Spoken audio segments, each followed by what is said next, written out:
I always say to Chrissy, and we kind of keep each other on it, fail hard, fail fast, fail often. And it's so funny because failure has become such a like a bad word in our society. Yep. I think that all of us as individuals think that we're so much more important than we are. And so, when you take it from perspective, I might think, oh, well, if I do this, people might care and think and talk about this. Generally speaking, everybody's worried about their own lives more than they are other people. And so Truly. It's really, don't think you're so important that you shouldn't try things and fail and be embarrassed or things like that. If you don't fail, you've got no shot, right? I'd rather fail at 10 things and hit one than to have never. If you don't try, it's never going to happen, right? So what's the worst that could happen? I just feel like failure has just negative connotation to it, where like to me, failure is a necessity in business. Yeah. But number two, it's also a learning experience. It's not like, it's how you define it. Right. Like I just define to me, the word failure just means a learning experience. Absolutely. Exactly. It has nothing to do with me. Like, I'm not going to not go again. Right.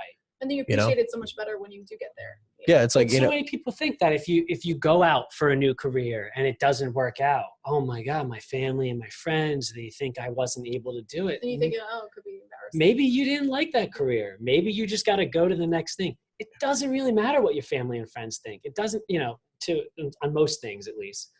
We live our lives for us. Right. Yeah. Right. Not for other people. Right. But the more we can take care of ourselves, the more we can take care of other people, like you guys are with, and all the different organizations you guys are doing. But what about you? Like, what was that pivotal moment back in the day that like kind of just, I'm done with mediocrity? I love the moment when you were in the room with the reporters talking about that plane crash. The news can be a very negative environment to work in. And you think? And so there's a positive side of the news. I haven't seen that yet. And I'm a positive person. So for example, there was a plane crash that they were covering, and the people in the plane crash had survived. And the people I was working with were upset at the outcome because it would have made better news if they hadn't. And so that was a moment for me where I was like, ugh, this is not the place I should be in. This is not me. And so, right. I came home and we talked about it, and I said, this is too negative for me. I don't want to be around these people. That night, she said. Yeah. And then, I think also what also moved me in the right direction was having a student loan that I had to pay for from Boston University, not a cheap university. And so the news industry, I was making peanuts and in this negative environment. So I wasn't happy, and I wasn't even making money like when I was unhappy. So it just, all these things pushed me kind of into the right direction to got me to where I am today. So wow. I think that was a big moment. And I felt like, I was 26 at the time. And I said, I don't want to wait any longer to be where I want to be. I need to make a change. Right. We're always saying, I want to put things off and do it later. I know for me, it was, well, once I graduate college, I'll do this. Or once I graduate law school, I'll do this. Yeah. It's like, especially for people who are listening or are going to see this that are going to college or going to law school or any sort of master's program or something, it's a BS excuse to say you're going to wait until after you get out of law school or college or whatever. Start now. Mm-hmm. There's no reason you can't do whatever you want to do at nighttime in college. And so when I went to law school, I said, I'm going to start a company now at nighttime while I'm in law school. There's always going to be another thing to wait for. Wait till I now get my real estate license. Wait till I get my title, whatever it might be. There's always another thing you can wait for. Don't wait. Just do. Yeah, I feel like I'm so not about perfection. Like I am just get it done, move quick, and like perfection will come by the alternate versions of whatever I'm trying to create. Right. Obviously the first round is not going to be that great. Right. Like I know that for a fact, Yeah. but like the faster I can, get started, the better odds of success that I have. Absolutely. And we were just chatting about, the faster you can get to $1, that is, so I've been blessed to have a lot of friends and family and people come to me with all these great business ideas and businesses they want to start.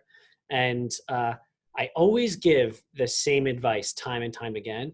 And it's do the fastest thing you can to earn $1. And I literally mean $1. I'm not talking $100, $1,000. Do whatever you need to do to get to where you are getting paid by someone $1. And the reason I say that is because there's such a wondrous haze when you're starting a business. You can spend hours making this beautiful website, right? And you can spend days with designers making an awesome logo. And it's so romantic and it's so fun and exciting, but you're really not doing what you need to be doing. So Agreed. What you should be doing is, it's great to make a website. It's great to do logos. It's great to talk to people and tell them your ideas.